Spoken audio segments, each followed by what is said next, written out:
Parte anche la seconda gara di questa giornata, categoria G2, anche per loro sarà batteria unica e 3 giri in programma.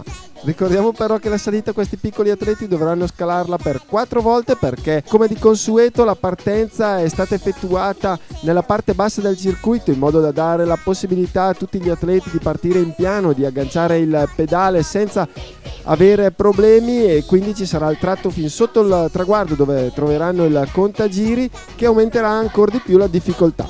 Come abbiamo visto dalle immagini, piccolo incidente per gli atleti della categoria G2, fortunatamente nulla di grave, tutti si sono rialzati.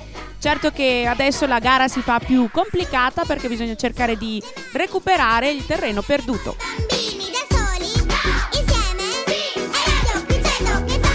Intanto i giri passano e i piccoli atleti della categoria G2 si stanno portando al suono della campana, quindi manca soltanto l'ultimo giro da compiere prima di poter vedere chi transiterà per primo sotto il traguardo. Ed ecco che gli atleti stanno affrontando l'ultima curva, è una coppia al comando formata da Ronco, quindi un atleta di casa, e dall'Alzate Brianza. Sono loro che si giocheranno questa vittoria finale negli ultimi metri.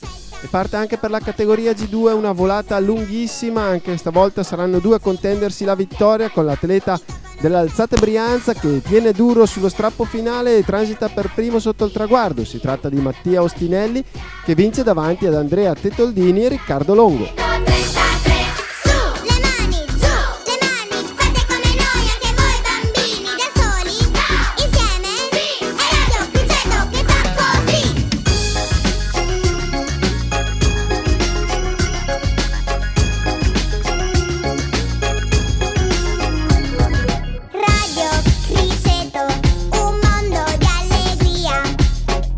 Classifica: quinto Cristian Ghiroldi della Feralpi, quarta Irene Pancheri dell'Autelli, terzo Riccardo Longo del Team Serio, secondo Andrea Tetoldini della Ronco Maurigi e vincitore Mattia Ostinelli dell'Alzate Brianza.